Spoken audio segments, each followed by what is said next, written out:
আমাদের কোরবানির উদ্দেশ্য যদি হয় সমাজের মানুষের সামনে নিজের ইজ্জত রক্ষা করা, প্রতি বছর কোরবানি দেই, এবছর না দিলে মানুষ কি বলবে, বাচ্চারা কার মুখের দিকে চেয়ে থাকবে, আত্মীয় স্বজন, নতুন আত্মীয় স্বজন কি মনে করবে, এ সকল উদ্দেশ্য যদি আমাদের কোরবানির পেছনে কাজ করে, তাহলে সেই কোরবানি আল্লাহর কাছে মাকবুল বা গ্রহণযোগ্য কোনো কোরবানি হবে না। কোরবানি প্রসঙ্গে আল্লাহ রাব্বুল আলামিন বলেছেন, ইন্নামা ইয়াতাকাব্বালুল্লাহু মিনাল মুত্তাকিন। আল্লাহ তাআলা শুধুমাত্র মুত্তাকিদের ত্যাগ, তাদের উৎসর্গ, তাদের কোরবানি, তাদের স্যাক্রিফাইস, এটা আল্লাহ তাআলা কবুল করবেন। অতএব যাদের ভিতরে তাকওয়া নাই তাদেরটা আল্লাহ তাআলা গ্রহণ করবেন না, কবুল করবেন না। আমরা যে আয়াত পড়েছি সেই আয়াতও দেখেছি আল্লাহ রাব্বুল আলামিন ইরশাদ করেছেন যে আমাদের কোরবানির রক্ত, আমাদের কোরবানির পশুর গোশত, এর কিছুই কি আল্লাহর কাছে যায়? কিছুই আল্লাহর কাছে যায় না। অন্য সব ইবাদত, আর্থিক ইবাদত, এটার ফিডব্যাক আমাদের কাছে আসে না সাধারণত। আমরা যখন দান সাদাকা করি, দান সাদাকা করলে ওইটা কি নিজে খাওয়া যায়? যখন দান করি, সাদাকা করি, তখন এটা আল্লাহর তরফ থেকে গরিবদেরকে দিয়ে দিতে হয়, নিজে খাওয়া যায় না। কোরবানি এমন একটা ইবাদত যে আমরা কোরবানি করার সময় বললাম বিসমিল্লাহ আল্লাহু আকবার, আল্লাহুম্মা লাকা মিনকা ওয়া লাক, আল্লাহ আপনার পক্ষ থেকে পেলাম এবং আপনার উদ্দেশ্যেই কোরবানি করলাম বলতেছি। তো আল্লাহর উদ্দেশ্যে দিয়ে দেওয়ার পর নিয়ম হলো আল্লাহর বান্দাদের মধ্যে গরিব যারা, দুঃখী যারা, তাদেরকে দিয়ে দিব। এটাই তো সাদাকার নিয়ম, দানের নিয়ম। কিন্তু কোরবানি এমন একটা ইবাদত যে ইবাদত আমি আল্লাহর উদ্দেশ্যে করলাম, আল্লাহকে খুশি করার জন্য জবে করলাম, কিন্তু গোশতটা আবার আল্লাহ আমাকে খাওয়ার অনুমতি দিয়েছেন। এটা অন্য ইবাদতে নাই।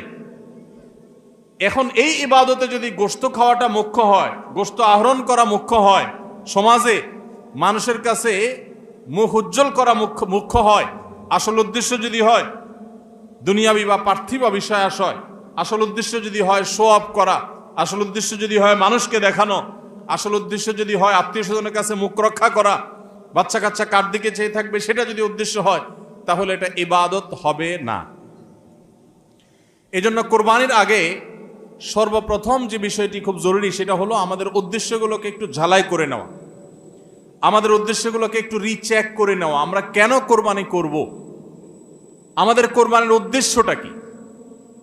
যদি শুধুমাত্র আল্লাহর সন্তুষ্টি উদ্দেশ্য হয় আর সে উদ্দেশ্যে আমি কোরবানি করি, গোশত আমার মুখ্য না, তাহলে সেক্ষেত্রে একটা গরু আমি যে দামে কিনেছি বাজার দর তার চাইতে আরো অনেক কম, তাহলে আমার আফসুস হওয়ার কথা না।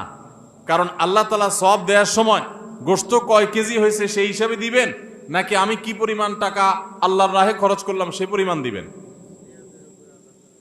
আমার খরচ করা টাকা আল্লাহর উদ্দেশ্যে যদি এটা নিয়োগ করে থাকে, তাহলে 1 লক্ষ টাকার গরু আপনি কোরবানি দিচ্ছেন, নিয়ত যদি সহি হয়, বিশুদ্ধ হয়, দুনিয়াবি কোনো ধান্দা যদি না থাকে, তাহলে আল্লাহ তাআলা সওয়াব কি 1 লক্ষ টাকার দিবেন, নাকি ওই গরুটার দাম বাজারে 80,000, আপনি কিনছেন 1 লাখ, তাহলে আল্লাহ বলবেন না তুমি কেন বেশি দিয়ে কিনছো, ওইটার দায়িত্ব তোমার, আমি 80,000 সওয়াব দেব? এমন হবে?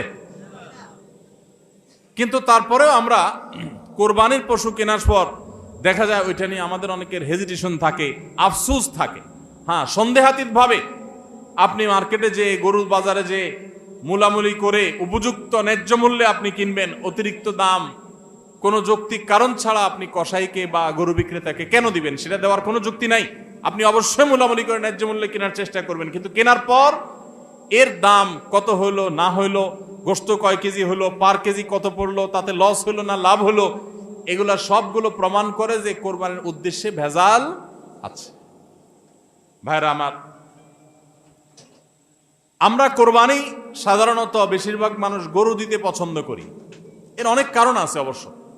আমাদের দেশে ছাগল উৎপাদন হয় খুব কম, নানা কারণে ছাগল উৎপাদনের জন্য আমাদের এই দেশ, পৃথিবীর অনেক দেশে ছাগল অনেক বেশি উৎপাদন করা যায়। বৃষ্টি বাদল এবং ঝড় তুফানের দেশে ছাগল উৎপাদন করা নানা কারণে কঠিন, যার কারণে গরু উৎপাদন বেশি হয়, আমরা গরু কোরবানি বেশি করি। এটা দোষের কিছু না, বরং এটা স্বাভাবিক। কিন্তু আমাদের অনেকের হয়তো গরু কোরবানি করার মতো সাধ্য নাই, ছাগল কোরবানি করার সাধ্য আছে। তারপরও দেখা যায় হাওলাত বরাত করে হলেও গরু কোরবানি দেই। কেন? কারণ ছাগল কোরবানি দিলে আশেপাশে মানুষ কি বলবে? এরকম জিনিস আমাদের মধ্যে আছে না নেই? যে এত বড় লোক মানুষ, এতদিন তো জানতাম পয়সা কড়ি আছে, উনি আবার ছাগল কোরবানি দিল, তাহলে চোখ মুখ মানুষের সামনে কেমনে দেখাবে? ভাইরা আমার, তো মানুষের কাছে কি বলবো, মানুষ কি বলবে, এই চিন্তা করে যদি গরুর জায়গায়, ছাগলের জায়গায় আপনি গরু দেন, হাওলাত করিও দেন, তাতে আপনার এই কোরবানির দ্বারা সওয়াব হবে না। ভাইরা আমার, সবচেয়ে বেশি নিয়তের মধ্যে ভেজাল থাকে যেই ইবাদতে, তার নাম কোরবানি। অন্য কোন ইবাদতে নিয়তের মধ্যে ভেজাল এত বেশি থাকে না, কোরবানিতের মধ্যে নিয়তের ভেজাল যত বেশি থাকে। কারণ কি? কারণ হলো ওই যে কোরবানি করার পর এটার ফিডব্যাক, এটার উপকারিতা, গোশতগুলো, এগুলো সব নিজেই ভোগ করে মানুষ, আপনার কাছে আবার ফিরে আসে। এই জন্য নিয়তের মধ্যে ভেজালের সম্ভাবনা অনেক বেশি থাকে। ভাইরা আমার, আমাদের প্রিয় নবী সাল্লাল্লাহু আলাইহি সাল্লাম তিনি কিন্তু গরু কিংবা ওঁট দিয়ে কোরবানি দেন নাই। এর মানে এইটা না যে গরু বা ওঁট দিয়ে কোরবানি দিলে সওয়াব কম হবে, এটা না।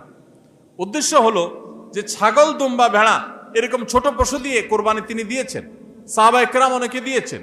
এখনকার মিডল ইস্টের মানুষ শতকরা বোধহয় 90-95 জন মানুষ হবে, বা আরো বেশি সংখ্যক মানুষ হবে, প্রায় সবাই, তারা কিন্তু ছাগল, দুম্বা বা ভেড়া এই ছোট পশু দিয়ে কোরবানি দেয়। আমাদের দেশে আমরা বড় পশু অর্থাৎ গরু দিয়ে কোরবানি দেই, সেটার যৌক্তিক কারণ আছে। আমি বলেছি যে আমাদের দেশে গরু উৎপাদন করা যত সহজ হয়, ছাগল উৎপাদন করা এত সহজ হয় না।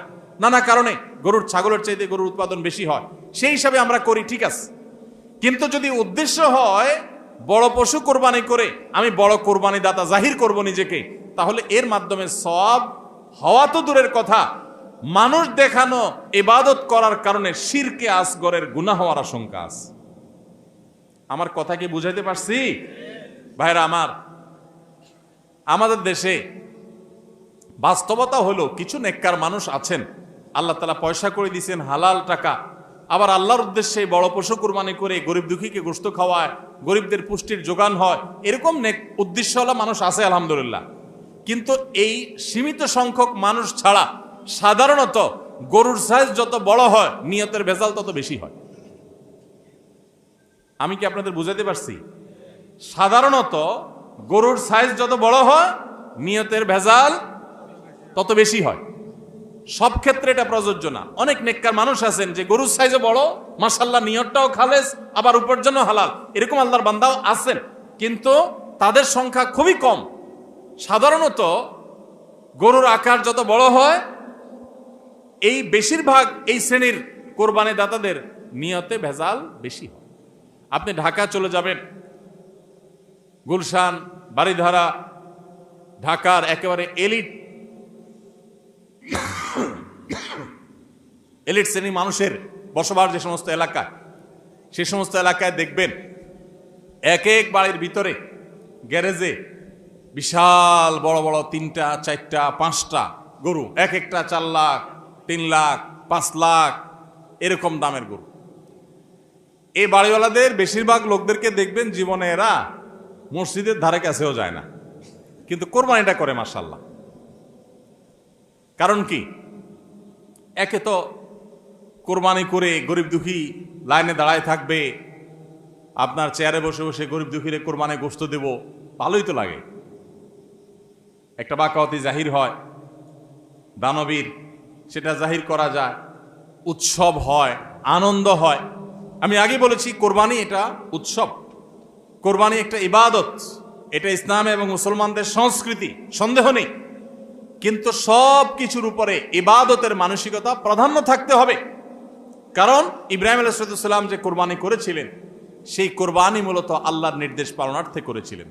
তিনি মূলত আল্লাহর কাছে প্রমাণ করেছেন বা আল্লাহর কাছে প্রকাশ করেছেন যে আল্লাহ যত আদেশ করেন, যত নিষেধ করেন সব তিনি মানবেন।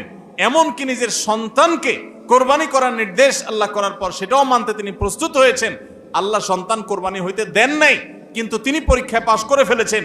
এই কোরবানি আমাদেরকে শিক্ষা দেয় আল্লাহর আদেশ নিষেধ আমার যুক্তিতে ধরুক আর না ধরুক, আমার বুঝে খাটুক বা না খাটুক, আমার পক্ষে যাক আর বিপক্ষে যাক, আমার ভালো লাগুক আর না লাগুক, সর্বাবস্থা আমি আল্লাহর আদেশ নিষেধ মেনে চলবো। এটাই হলো কোরবানির প্রধান শিক্ষা। আল্লাহ তাআলা আমাদের সবাইকে সেই শিক্ষা মাথায় রেখে শুধুমাত্র আল্লাহকে খুশি করার উদ্দেশ্যে কোরবানি করার তৌফিক দান করুন। মেয়ে বিয়ে দিয়েছেন, বা ছেলে বিয়ে করাইছেন, ব্যয়ের বাড়ি থেকে মেহমান আসবে, ব্যয়েরা জিজ্ঞেস করবে ব্যয় কি কোরবানি দিচ্ছেন, একটা ব্যাপার সেপার আছে। তখন যদি বলেন যে ব্যয় সাহেব এবার টাকা পয়সা হাতে নাই, সেজন্য এবার কোরবানি দিব না, তাহলে মুখ থাকে? এজন্য একটা কোরবানি দেওয়া লাগে।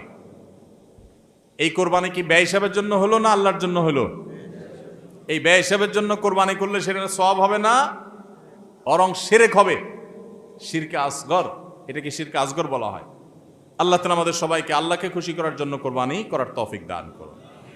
আল্লাহকে খুশি করার জন্য যে কোরবানি করছেন, মাঝে মধ্যে একটু অ্যাসিড টেস্ট করবেন। অ্যাসিড টেস্ট বলবো, ধরেন আপনি প্রতি বছর গরু কোরবানি করেন, এক বছর হঠাৎ করে ছাগল কোরবানি করেন, ছাগল কোরবানি করেন। আপনি বলবেন ওই বছর তাহলে তো গরু গোশত দিতে পারবো না, তো আরো কয়েকটা ছাগল কিনে কোরবানি আরো বেশি করা যায়, তো একজনে একটা বেশি করলে সমস্যা নাই। ছাগল অনেকগুলো কিনে গরিব দুঃখীদেরকে দিয়ে দেন, তারা কোরবানি করে, তারা গোশত খায় ফেলাকে আপনার তরফ থেকে কোরবানি হয়ে যাবে। আপনি একটা ছাগল করেন, দেখেন এটা মানাইতে পারেন কিনা নিজেরই। যদি কোনো অসুবিধা না হয় মানাইতে, তাহলে আলহামদুলিল্লাহ আল্লাহ শুকর আদায় করতে পারেন যে আপনার নিয়তের মধ্যে বোধহয় ভেজাল নাই। আর যদি মনে হয় না প্রতি বছর গরু দেই, এবার ছাগল দিলে কেমনে হয়, মানুষ কি বলবে, তাহলে বুঝতে হবে ডাল মে কুচ কালা নেই, পুরা হি কালা হয়। আল্লাহ তাআলা আমাদের সবাইকে ইখলাসের সাথে, তাকওয়ার সাথে কোরবানির এই আমলটি সম্পাদন করার তৌফিক দান করুন। ভাইরা আমার, কোরবানির সামনে আসছে, এখন থেকে আমরা একটু পরিবারের সদস্যদেরকে নিয়ে বসি, বাচ্চা সহ ফ্যামিলির সব সদস্যরা একটু বসেন, মশওয়ারায় বসেন, পরামর্শ মজলিসে বসেন, বসে জিজ্ঞাসা করেন আমরা আসলে কোরবানিটা কেন করতেছি। গোশত খাওয়া, ফ্রেশ গোশত আহরণ করা, মানুষের সামনে নিজেদের মুখ উজ্জ্বল করা, কি ধান্দা, উদ্দেশ্য কি? একজন একজন করে সবাই মতামত নেন এবং এটা নিশ্চিত করেন যে আমরা আল্লাহর জন্যই কোরবানি করছি। এটা কিভাবে নিশ্চিত করব? একটা তো বললাম যে বিশাল বড় গরু কোরবানি করেন সব সময়, এবার একটু ছাগল কোরবানি করেন, দেখেন তো মনে মানাইতে পারেন কিনা। কারণ আপনি বলবেন ভাই গরু কোরবানিতে অনেক টাকা লাগে, ছাগলে তো অনেক কম টাকা লাগে, তাহলে এই কোরবানি ওইটার চাইতে কিভাবে উত্তম হয়? আমি উত্তম বলতেছি না, আমি বলতেছি যে আপনার নফস, আপনার মন মানে কিনা যে আমি গরুর জায়গায় ছাগল কোরবানি করলেও তো হবে, হবে না হবে না? কেউ যদি ছাগল কোরবানি করে তার কোরবানি হবে কি হবে না? হবে। কোরবানি ছাগলও করা যায়, গরুও করা যায়, বেড়াও করা যায়, দম্বাও করা যায়, মহিষ দিয়েও করা যায়, উট দিয়েও করা যায়, এসব পশু দিয়ে কোরবানি করা যায়। অতএব আপনি এবছর একটু ছাগল দিয়ে করেন, বাকি গরু কেনার যে আরো বাজেটের টাকা ছিল সেগুলো দিয়ে আরো কয়েকটা ছাগল কিনে গরিব মানুষকে দিয়ে দেন, ওটা যাতে এলাকা মানুষ টেন না পায়, অন্য এলাকায় দিয়ে দেন। আমরা সুন্নাহ ফাউন্ডেশনের তরফ থেকে সারা দেশে বিভিন্ন জায়গায় জায়গায় কোরবানি করি। অনেক প্রবাসী আছেন, অনেকে ইউরোপ আমেরিকার এমন এমন দেশে আছেন সেখানে কোরবানি চাইলেও করা যায় না, সুযোগ নাই, বা দেশে অনেকে আছেন যে তার হয়তো সে সুযোগ নাই, ক্যাপাসিটি নাই, নানা কারণে সুবিধা অসুবিধা আছে। তো আমরা তাদের তরফ থেকে কোরবানি করে দেশের বিভিন্ন গরিব দুঃখীদের আপনার বাসা বাড়িতে আমরা তাদের ঘরে ঘরে গোশত পৌঁছাই দিই। তা আপনি গরুর বাজেটের টাকা দিয়ে একটা ছাগল কিনে বাকি টাকা দিয়ে এরকম ছাগল কিনে মানুষকে দান করে দেন, জবাই করে অন্য মানুষকে গোশত দিয়ে দেন, এলাকা দিলেন না, মানুষ টের পারো না, তাহলে মনকে মানাতে পারেন কিনা দেখেন। এটা হলো অ্যাসিড টেস্ট, আমি বলতেছি না সবসময়, মাঝে মধ্যে এরকম করে দেখেন যে মন মানে কিনা। যদি দেখেন যে না মন মানে, তাহলে আলহামদুলিল্লাহ ভাইরা আমার। আর একইভাবে মাঝে মধ্যে আমার কোরবানি আমি জবাই করলাম, গোশত সব দিয়ে দিলাম, ফ্রিজে খুব একটা ভরলাম না, অল্প স্বল্প রাখলাম, কারণ আল্লাহ তাআলা বলেছেন ফাকুলু মিনহা ওয়া আতি'মুল বাঈসাল ফাকির, ফাকুলু মিনহা ওয়া আতি'মুল কানি' ওয়াল মু'তার। কোরবানি গোশত নিজেও খাবো, গরিব দুঃখীকেও খাওয়াবো, যে চায় তাকেও দিব, যে চায় না আত্মীয় স্বজন তাদেরকেও দিব। অতএব মুস্তাহাব এই তিনও ভাগে ভাগ করা, কিন্তু এটা ফরজ ওয়াজিব না। তাহলে আমি পরিমাণ একটু কম রেখে বেশিরভাগই দিয়ে দিলাম, মন মানে কিনা দেখেন, মন মানে কিনা। অনেকে আছেন লামসাম সামান্য একটু দিয়া আর সব ফ্রিজে ঠেলতে ঠেলতে ফ্রিজের দরজায় লাগে না, পারলে রশি দিয়া বাঁধে যে দরজা লাগে না, কারণ গোশত পায়া ভুড়ি কলিজা ফ্যাপসা সব ঢুকাইতে ঢুকাইতে ফ্রিজ বেচারা জাম হয়ে গেছে। তাহলে কোরবানি কেন করতেছি? গোশতের জন্য যদি কোরবানি হয়, এই কোরবানি কোরবানি না, এটা ফুর্তি। কোরবানি তো ত্যাগের নাম, আপনার ভিতরে ত্যাগ কতটা আছে, ত্যাগের মানসিকতা কতটা আছে। আপনি আল্লাহর রাহে আল্লাহকে খুশি করার জন্য লাখ টাকা দিয়ে গরু কোরবানি করেন, ভালো কথা। আপনার মধ্যে আসলে ত্যাগের মানসিকতা আছে কি এটা প্রমাণ করার জন্য মাদ্রাসা, নতুন মাদ্রাসা হচ্ছে, সেখানে লক্ষ লক্ষ টাকার দরকার আছে, আপনি সেখানে 20,000 50,000 টাকা অকাতরে দিতে পারেন কিনা, এটা অ্যাসিড টেস্ট। সেখানে টাকা বাইর হয় না। কোরবানিতে লাখ টাকা দেন, মাদ্রাসা টাকা দেন না, মসজিদে টাকা দেন না, আরো অনেক দিনের কাজ আছে সেখানে টাকা দেন না। গরিব দুঃখী মানুষ আছে, তাদের দরকার। একজন গরিব, তার চিকিৎসা মাত্র 20,000 টাকা হলে হয়ে যায়। আপনি 20,000 টাকা দিতে পারেন কিন্তু দেন না, 2,000 দেন, 500 টাকা দেন, কিন্তু কোরবানির সময় মাশাআল্লাহ 1 লাখ টাকার গরু কিনেন। যদি আল্লাহর জন্যই হয়, স্যাক্রিফাইসও যদি হয়, কোরবানিও করেন, ওখানেও দেন, কিন্তু কোরবানির সময় আসেন ওখানে নাই, তাহলে আপনার এই কোরবানিটা কি আল্লাহর জন্য হচ্ছে না নিজের জন্য হচ্ছে, আল্লাহর খুশির জন্য হচ্ছে না অন্য কোনো উদ্দেশ্য হচ্ছে? এই প্রশ্ন জোরালোভাবে আমাদের অবশ্যই রাখতে হবে। ভাইরা আমার, এর মানে আবার কেউ এটা বুঝেন না যে কোরবানি কম হোক আমরা সে চেষ্টা করবো না, কোরবানি আরো বেশি বেশি করার চেষ্টা করবেন।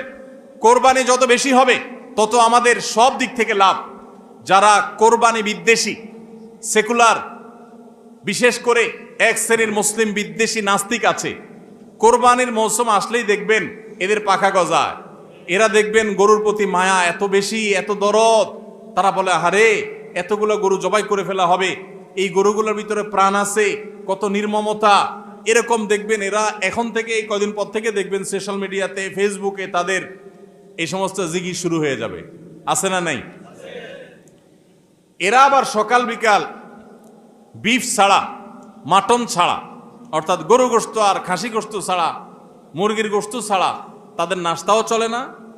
তাদের নাস্তায় থাকে হলো আপনার চিকেন স্যান্ডউইচ, তাদের দুপুরে থাকে হলো বিফ কারি, তাদের রাতে থাকে হলো গরুর কালাবুনা অথবা মাটন, ডাল খাসি। 3 বেলা গোশত ছাড়া চলে না। কিন্তু মুসলমানদের কোরবানি আসলে তাদের কি হয়? অ্যালার্জি ছাড়া চুলকানি শুরু হয়, আছে না নাই? এই জন্য এদের প্রতিবাদে কোরবানি আরো বেশি করে করবেন, কিন্তু সেটা আল্লাহকে খুশি করার জন্য যেন হয়। কারে খুশি করার জন্য হবে? আল্লাহকে খুশি করার জন্য। ভাইরা আমার, কোরবানি যত বেশি হবে আমাদের যেরকম সওয়াব হবে, আমাদের দেশের অর্থনীতিতে অনেক বেশি কল্যাণ বয়ে আনবে এই কোরবানি। কিভাবে সেটা? প্রতি বছর কোরবানিতে যে লক্ষ লক্ষ গরু ছাগল জবে হয়, এই লক্ষ লক্ষ গরু ছাগল এগুলো তো আসমান থেকে নাজিল হয় না, জমিন ফেড়ে বের হয় না। এক সময় ইন্ডিয়ান গরুর উপরে আমাদের দেশ নির্ভর ছিল।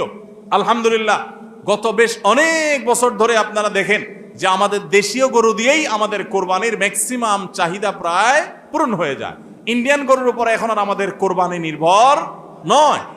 এই যে গরুগুলো উৎপাদন হচ্ছে, আপনি উত্তরবঙ্গে গেলে দেখবেন, আমি যাই বিভিন্ন সময়, সিরাজগঞ্জ যাবেন, পঞ্চগড় যাবেন, ঠাকুরগাঁ যাবেন, দিনাজপুর যাবেন, বিভিন্ন জায়গায় যাবেন উত্তরবঙ্গে, দেখবেন যে কৃষকরা তারা অনেকে গরু পালন করছেন। আমরা সুন্নাহ ফাউন্ডেশন থেকে যখনই কোনো বিধবাকে, কোনো গরিব অসহায় মানুষকে স্বাবলম্বী করার জন্য বলি আপনাকে কোন জিনিসটা কিনে দিলে আপনার ভালো হয়, আপনি সেটা দিয়ে উপার্জন করতে পারবেন। বেশিরভাগ বিধবারা, বেশিরভাগ অসহায় মানুষেরা তারা বলে একটা গরুর বাছুর কিনে দেন, একজোড়া ছাগল কিনে দেন, তাহলে এগুলো আমি সারা বছর বড় করব। এগুলো বড় করতে আমার কোনো ঝামেলা নাই। দোকানদারি করা অনেক ঝামেলার কাজ, চ্যালেঞ্জের কাজ, বাকি চলে যায়, টাকা তোলা যায় না, এগুলো সহজ। এই বাছুরটাকে আমি ঘাস খাওয়ায় বড় করব। কোরবানি মৌসুম আসলে এই 20,000 30,000 টাকা দিয়ে কেনা বাছুরটা আমি 70,000 80,000 টাকা বিক্রি করব, ডাবল হয়ে যাবে, আমার লাভ হবে। তাদের জন্য এটা সহজ। তো কোরবানির এই ইবাদতটা মুসলমানরা যেটা করেন এদেশে, এটার মাধ্যমে এদেশের আর্থ সামাজিক উন্নতি হয়। লক্ষ লক্ষ হাজার হাজার কৃষকের, পশুপালনকারীদের তাদের উপার্জনের মাধ্যম হয়। কোটি কোটি টাকা, মিলিয়ন মিলিয়ন টাকার ডিলিংস হয়, লেনদেন হয়, যেটা জাতীয় অর্থনীতির চাকা এটাকে ঘোরাতে সাহায্য করে।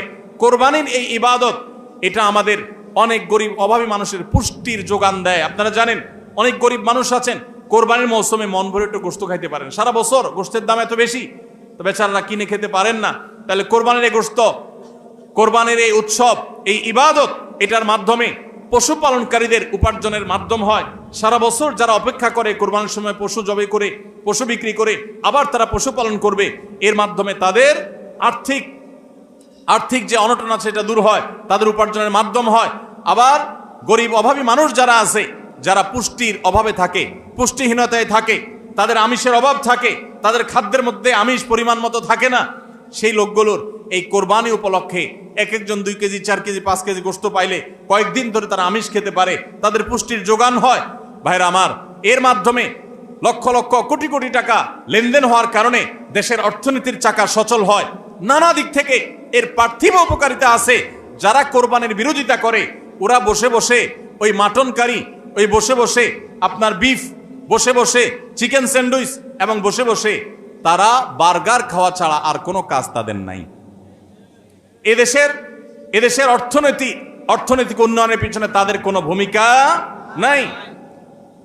প্রবাসের যে রেমিটেন্স এদেশে আছে, যত রেমিটেন্স আসে, যেটি আমাদের দেশের অর্থনীতির চাকাকে সবচেয়ে বেশি সচল রাখে, গার্মেন্টস শিল্প একটা চাকা আর রেমিটেন্স আরেকটা চাকা, এই 2টা চাকা আমাদের দেশের অর্থনীতিকে মূলত সচল রাখে। সবচেয়ে বেশি বৈদেশিক মুদ্রা আমরা কামাই এই 2টা মাধ্যমে। ভাইরা আমার, আপনারা নিশ্চয়ই জানেন, চাঁদপুর এলাকার মানুষ আপনারা, এই চাঁদপুরে প্রায় প্রতিটা ঘরে ঘরে বিদেশি আছে না নেই? প্রত্যেকটা ঘরে ঘরে প্রায় অনেক প্রবাসী ভাইরা আছেন। এই প্রবাসী ভাইরা যারা আছেন, যাদের টাকায় এ দেশের অর্থনীতির চাকা চলে, তারা ম্যাক্সিমাম মিডল ইস্ট প্রবাসী বা মালয়েশিয়ান প্রবাসী, ম্যাক্সিমাম তারা মুসলিম কান্ট্রিগুলোতে শ্রম দিতে গেছেন এবং তাদের ঘাম ঝরানো টাকা দিয়ে এদেশ সচল হয়। আর এই দেশের আইন, এদেশের নিয়ম, এদেশের সংবিধান, এদেশের সবকিছুর ক্ষেত্রে সবচেয়ে বেশি পোদ্দারি করে হলো ইসলাম বিদ্বেষীরা, আর টাকাটা আনে সবচেয়ে বেশি ইসলামিস্টরা। যত মধ্যপ্রাচ্য প্রবাসীরা টাকা আনে, তাদের 99% তারা আলহামদুলিল্লাহ ইসলামকে ভালোবাসে, মহব্বত করে। আমি 10 বছর সৌদি আরবে প্রবাসী ছিলাম, আমি জানি। আমি মিডল ইস্টের বিভিন্ন দেশ ঘুরে ঘুরে প্রবাসীদের ব্যক্তিগত জীবন, তাদের চিন্তা দর্শন, এগুলোকে কাছে থেকে দেখার সুযোগ আমার হয়েছে। প্রবাসীদের যে টাকা এদেশের অর্থনীতির চাকা সবচেয়ে বেশি সচল থাকে। আমি ইউরোপ আমেরিকায় থাকা প্রবাসী ভাইদের প্রতি শ্রদ্ধা রেখে বলছি, তাদের মধ্যে অনেকে আছেন যারা দেশকে ভালোবাসেন, কিন্তু ম্যাক্সিমামের অবস্থা হলো যে তারা যদি ওই সমস্ত দেশে একবার যেতে পারে, তাহলে দেশের জমি জমা, বাড়ি গাড়ি যা আছে এগুলা বিক্রি করে ডলার করে হুন্ডির মাধ্যমে নিয়ে যায়। দেশে তার একটা বাড়ি কেনা লাগবে, কারণ সে সেখানকার নাগরিক হয়ে যায়। আর মিডল ইস্টে যারা যায় তারা নাগরিক হইতে পারে না, এই জন্য ওখান থেকে একটা রিয়াল, একটা দেরহাম পারলে ওইটা বাঁচিয়ে দেশে পাঠায়। ঠিক না বে ঠিক? অতএব কোরবানির উৎসবের মাধ্যমে দেশের অর্থনীতির চাকা সচল হয়। প্রবাসীদের কষ্টার্জিত আয়ের মাধ্যমে দেশের অর্থনীতির চাকা সচল হয়। এদেশের অর্থনীতির চাকা সচল হওয়ার পেছনে সবচেয়ে বেশি ভূমিকা যাদের, তাদের বিরুদ্ধাচরণকারী যাদের কোনো ভূমিকা নাই, বসে বসে বার্গার খাওয়া ছাড়া, চিকেন আর বিফ কাট আপনার মাটন খাওয়া ছাড়া যাদের আর কোনো কাজ নাই, এরাই কোরবানি আসলে গরুর জন্য মায়া কান্না শুরু করে। এজন্য এদের প্রতিবাদে আরো বেশি বেশি করে কোরবানি করবেন। আপনাদেরকে কোরবানি কম করতে বলি নাই, কিন্তু কোরবানির উদ্দেশ্য যেন হয় আল্লাহকে শুধু খুশি করা, সেটা নিশ্চিত করতে হবে। সবাই চেষ্টা করবো তো ইনশাআল্লাহ? আল্লাহ আমাদের সবাইকে আল্লাহর উদ্দেশ্যে কোরবানি করার তৌফিক দান করুন। তাহলে কোরবানি আসার আগে আগে নিজেকে নিজে জিজ্ঞাসা করবেন, পরিবারের সদস্যরা বসে নিজেদের মধ্যে পর্যালোচনা করবেন যে আমরা কোরবানিটা কেন করছি, আমাদের উদ্দেশ্যটা কি। আমাদের উদ্দেশ্য হবে আল্লাহর নির্দেশ পালনার্থে আমি আমার অর্থ করি, এটা ব্যয় করলাম। একটা পশু কিনলাম, ঈদের আগের রাতে কিনবেন না, পারলে 2-4 দিন আগে কিনবেন। যত বেশি আগে কিনতে পারেন তত ভালো। কিনলে ওই পশুটাকে আপনি নিজে হাতে খাওয়াবেন, গোসল করাবেন, ওইটাকে পরিপালন করবেন, প্রতিপালন করবেন, ওটার প্রতি একটা মায়া হবে। এরপরে সেই পশু যখন জবে হবে নিজের কাছে একটু খারাপ লাগবে। এটা এক ধরনের স্যাক্রিফাইস। ফজর নামাজ যখন পড়বো মনে চায় না, তারপরেও কষ্ট করে উঠে পড়বো, এটা স্যাক্রিফাইস। তো কোরবানির এই ইবাদত আমাদেরকে স্যাক্রিফাইস এবং ত্যাগ শিখায়। আল্লাহকে সন্তুষ্ট করার জন্য আমরা যেই কোনো ধরনের স্যাক্রিফাইস করার চেষ্টা করব। আল্লাহ আমাদের সবাইকে তৌফিক দান করুন। ভাইরা আমার, আমাদের কোরবানি যেন অর্থবহ হয়, বিশুদ্ধ হয়, এবং আমাদের কোরবানি যেন ত্রুটি মুক্ত হয়, এই ইবাদতের সওয়াব যেন আমরা আল্লাহর কাছে লাভ করি, সেজন্য দ্বিতীয় যে পরামর্শ দিতে চাই বা যে দ্বিতীয় আমলটি কথা বলতে চাই সেটি হলো, কোরবানির পশু এটা যারা বানাবে সে সমস্ত কসাইদেরকে উপযুক্ত মজুরি আমরা দিব। তাতে কোনো কার্পণ্য করব না। কিন্তু কোরবানির পশুর কোনো গোশত মজুরি হিসাবে দেওয়া যাবে না। কোরবানির পশুর গোশত যদি মজুরি হিসাবে দেন তাহলে সেটা জায়েজ হবে না, আপনার কোরবানি হবে না। তো যেটা বলছিলাম যে কোরবানির পশুর গোশত এটা যে কসাইরা বানায়, সে কসাইদেরকে কোরবানির পশুর গোশত থেকে কিছু দেওয়া যাবে না। এখন আপনি বলবেন, ভাই কেমন কথা, যেই বেচারা কোরবানির পশুটা প্রস্তুত করলো, চামড়াটা ছিললো, এত কষ্ট করে বানাইলো, গোশতগুলো সব নিয়ে বাসাতে উঠে যাবো আর তার কিছুই দিব না, কেমন হয়? দেখতে মনে হচ্ছে এটা অমানবিক না? আসলে কাহিনী ভিন্ন। কাহিনী কি? কাহিনী হলো কোরবানির পশু আমরা যখন জবাই করলাম, বিসমিল্লাহ আল্লাহু আকবার, আল্লাহুম্মা মিনকা ওয়ালাক, এটা যখন জবাই করলাম আল্লাহর নামে, তখন এই পশু আল্লাহর নামে জবে হয়ে গেছে। এটা মূলত যেটা বললাম গরিব দুঃখীকে দেওয়ার কথা। কারণ আমরা যখন জাকাত দেই, সাদেকা দেই, তখন কি ওটা নিজে খাইতে পারি? আর তাহলে কোরবানি গোশত তো খাইতে পারার কথা না, কিন্তু আমরা খাইতে পারতেছি কেন? আল্লাহ তাআলা এই একটা আর্থিক ইবাদত আল্লাহ কবুল করেছেন। আমরা যখন সহি নিয়ত যদি করে থাকি, আল্লাহ কবুল করে এরপর বলেন ঠিক আছে তোমাকে দিলাম, তুমি খাও আমার তরফ থেকে, আল্লাহর তরফ থেকে আবার আমি খাই। তো এই কোরবানির গোশত এটা বিক্রি করা জায়েজ আছে না জায়েজ নাই? না জায়েজ। কেন জায়েজ নাই? কারণ এটা তো ওই যে আল্লাহ আমাকে হাদিয়া দিয়েছেন গ্রহণ করার জন্য, আল্লাহর নামে দিয়ে দিয়েছি, এটা আমি বিক্রি করার সুযোগ নাই। এখন কসাইকে যদি আমি গোশত দেই পারিশ্রমিক হিসাবে, তাহলে এটা একরকম বিক্রি করার মতো হয়। কিভাবে? তিনি কষ্ট করেছেন, তাকে তার বিনিময় দিলাম, তাহলে বিক্রি করার মতোই হলো। আমি গোশতটা তাকে একটা বিনিময় নিয়ে দিলাম, গোশত দিয়ে টাকা নিলাম, বিক্রি করা এটা, এখানে গোশত দিয়ে শ্রম দিলাম, একই জিনিস। এই জন্য এটা জায়েজ নাই। তাহলে কি করবেন? কসাইকে তার ন্যায্য মূল্য দিবেন। একটা গরু বানানোর জন্য যা লাগে তা পুরাটা দিবেন এবং আগে ভাগে এগুলো চুকায় নিবেন। মুশকিল হলো কসাইরা জানে যে একটা গরু বানাইতে হয়তো বাজার দর অনুযায়ী সে 10,000 টাকা নিত, এখন সে 8,000 রাজি হয়ে গেছে। কেন 8,000 রাজি হয়ে গেছে? কারণ সে জানে তার সাথে আরো যে 3-4 জন থাকবে, সবাইরে আপনি কমপক্ষে এই 4 জনকে যদি 2 কেজি করে বা 3 কেজি করে গোশত দেন, তাহলে 3-4 12 কেজি হবে। তো 12 কেজি গোশতের বাজারের দাম কত? হ্যাঁ, তাহলে চিন্তা করবে সে যে আমার তো এদিক দিয়ে 2,000 টাকা ছাড় দিলাম আর পাইলাম তার চাইতে আরো অনেক বেশি। এই জন্য কসাই কম টাকা রাজি হয়ে যাবে। কসাইকে এই জন্য আগে ভাগে বলে দিবেন, শুনেন, কথা শুনেন ভালো করে, গোশত কিন্তু আপনাকে এক পিছু দেব না, আপনি কত নিবেন সেটা আপনি চুকান, আমার খাটলে নেব, না হলে অন্য কসাইয়ের সাথে আলাপ করবো, কিন্তু আগে মাথায় এটা রাখেন আপনারা কিন্তু আমি গোশত দেব না, টাকা যা নেওয়ার নিবেন। নবী করিম সাল্লাল্লাহু আলাইহি সাল্লাম আলী রাদিয়াল্লাহু তাআলাকে এটা বলে দিয়েছেন, কোরবানি করার সময় বলে দিয়েছেন, দেখো কসাইকে কিন্তু কোরবানি গোশত দিবা না। কোরবানি গোশত শুধু না, কোরবানির পশুর কোনো কিছু বিনিময় সে দিবা না, তাকে টাকা দিবা আলাদা, যত টাকা লাগে সেটা দিবা, গোশত দিবা না, তাহলে বিনিময় হয়ে যাবে, এটা জায়েজ হবে না, তোমার কোরবানি হবে না। এই জন্য ভাইরা এই জিনিসটা আমাদের সাবধান থাকতে হবে, কসাইকে কোরবানি গোশত বিনিময় হিসাবে দেওয়া যাবে না। হ্যাঁ, কসাই যদি গরিব হয় তাহলে সেক্ষেত্রে অন্য গরিবকে আপনি আধা কেজি করে দিচ্ছেন, কসাইরও আধা কেজি দিতে পারেন, অন্য গরিবকে 1 কেজি করে দিচ্ছেন, কসাইরও 1 কেজি দিতে পারেন, কিন্তু কসাই হিসাবে না। সেটা হলো তিনি যদি কসাইগিরি নাও করতেন তারপরও আপনি তাকে দিতেন যদ্দুর অদ্দুর দিবেন। এর বেশি যদি আপনি দেন এবং সেটা যদি বিনিময় হিসাবে দেন তাহলে কি হবে না? জায়েজ হবে না। এই একটা মাসআলা না জানার কারণে আমাদের অনেকের কোরবানি এটা নিয়ে টানাটানি দেখা দেয়।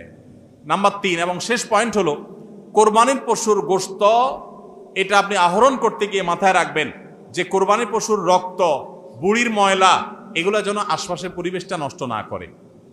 আমরা অনেক সময় দেখি কোরবানির ঈদের 2 দিন 4 দিন 5 দিন পর পর্যন্ত রাস্তাঘাট দিয়ে চলা যায় না দুর্গন্ধের চোটে, ঠিক না বেঠিক? এবং কোরবানির মৌসুমে প্রায় বিভিন্ন বছরে দেখি আমরা বন্যা হয়, এই ময়লাগুলো পানির সাথে বিভিন্ন জায়গায় ছড়ায় পড়ে। বিশেষ করে আমাদের বাইরে আশেপাশে রাস্তাঘাট দিয়ে পথচারীরা যখন চলে, আপনার কোরবানির পশুর দুর্গন্ধ, এটার ময়লা, রক্ত, এগুলো যদি আশপাশে পরিবেশ নষ্ট করে, মানুষের নাক ধরে, মানুষ অসুস্থ হয়, নানা রকমের রোগ তৈরি হয়, এখান থেকে নানা রকম রোগবালাই ছড়ায় এবং মানুষের কষ্টের কারণ হয়, তাহলে কোরবানি দিয়ে আপনি সওয়াবের পরিবর্তে গুনাহ হওয়ার আশঙ্কা আছে। এই জন্য নিজ দায়িত্বে আমার পশুর কোরবানির রক্ত গর্ত করে এমনভাবে কোরবানি করব যে সব গর্তে চলে যাবে এবং মাটি চাপা দিয়ে দিব এবং পানি দিয়ে এমনভাবে পরিষ্কার করে দিব ব্লিচিং পাউডার ইত্যাদি দিয়ে এমন ভাবে পরিষ্কার করব যাতে করে আশপাশে কোনো মানুষের কষ্ট না হয়। অনেকে আছেন কোরবানির বুড়ি ময়লাগুলা যেখানে সেখানে ফেলে দিয়ে রাস্তার পাশে উনি বুড়িটা নিয়ে চলে গেছেন। এটা কোনো ভালো মুসলমানের কাজ না, এটা ফাসেক মানুষের কাজ। নবী করিম সাল্লাল্লাহু আলাইহি সাল্লাম ঈমানের শাখা বলতে গিয়ে বলেছেন ইমাতাতুল আযা আনিত তারিক, ঈমানের একটা শাখা হলো রাস্তায় এমন কিছু যদি কেউ কষ্ট ফেলে রাখে যেটাতে আরেকজনের কষ্ট হয়, সেটা আপনি আরেকজন ফেললে আপনি সরাই দিবেন, এটা হলো ঈমানের দাবি। আর আপনি নিজে যদি ফালান সেই জিনিসটা, যে জিনিসটা মানুষের কষ্ট হয়, তাহলে এটা তো কুফরির অঙ্গ হবে। কথা কি বুঝাইতে পারছি? আমরা অনেকে কোরবানি করি কিন্তু এই জিনিসগুলো খেয়াল করি না যে আমার কোরবানিটাকে অনর্থক করে দিতে পারে, অর্থহীন করে দিতে পারে, সওয়াবের পরিবর্তে গুনাহ হতে পারে। এজন্য কোরবানির পশুর রক্ত, ময়লা, বুড়ির ময়লা, এই সবগুলোকে আমরা নিজ দায়িত্বে একেবারে পরিষ্কার করে রাখবো। মনে থাকবে তো ইনশাআল্লাহ? আল্লাহ তাআলা আমাদের সবাইকে কোরবানির এই ইবাদতকে আল্লাহকে সন্তুষ্ট করবার উদ্দেশ্যে খালেস এবং বিশুদ্ধ নিয়তে, সহি নিয়তে এবং এই কোরবানিকে আল্লাহ তাআলা বিশুদ্ধ উপায়ে আমাদেরকে সবাইকে সম্পাদন করার তৌফিক দান করুন। আমাদের কোরবানির পশুর রক্ত বা পশুর কোনো কিছু দুর্গন্ধ বা কোনো কিছু, কোনো ময়লা যেন পরিবেশকে দূষিত না করে মানুষের কষ্টের যেন কারণ না হয়। আল্লাহ তাআলা আমাদের সবাইকে সে বিষয়গুলোকে মেনে চলার তৌফিক দান করুন। কে কত ভালো কোরবানি করলেন, কে কত ভালো মুসলমান, দায়িত্বশীল মুসলমান, এটা বোঝা যাবে কোরবানির পর পশু যেখানে কোরবানি করেছেন আশেপাশে কোনো জায়গায় কতটা পরিষ্কার আছে না আছে, এটার উপরে। এটা হলো মিটার, এটা দিয়ে মাপা যাবে যে আপনি মুসলমান, ইসলাম কতটা বুঝছেন। শুধুমাত্র জবাই করলেন আর গোশত খাইলেন ইবাদত হয়ে গেল, এত সোজা না। আল মুসলিমু মান সালিম আল মুসলিমুনা মিন লিসানিহি ওয়া ইয়াদিহি, যার হাত মুখ দ্বারা অন্য মুসলমান নিরাপদ থাকে সেই মুসলমান। আপনার জবাই করা পশুর রক্ত, এটার গন্ধ কয়দিন পরে ছড়াচ্ছে, শুকায় রক্ত গন্ধ বাইর হয়েছে, ময়লা আছে সেগুলোর গন্ধ বাইর হয়েছে, তা অন্য মানুষের কষ্ট হচ্ছে, আপনি মুসলমান হতে পারলেন না, আপনার এটা ইবাদত হলো না। এই জন্য এই একটা বিষয় মনে হতে পারে ছোট্ট বিষয়, এই ছোট্ট বিষয়টাই কিন্তু আমাদের ইবাদতকে নষ্ট করে দিতে পারে। আমরা সবাই খেয়াল করবো তো ইনশাআল্লাহ? আল্লাহ তাআলা আমাদের সবাইকে আমল করার তৌফিক দান করুন। জাযাকুমুল্লাহ খাইর।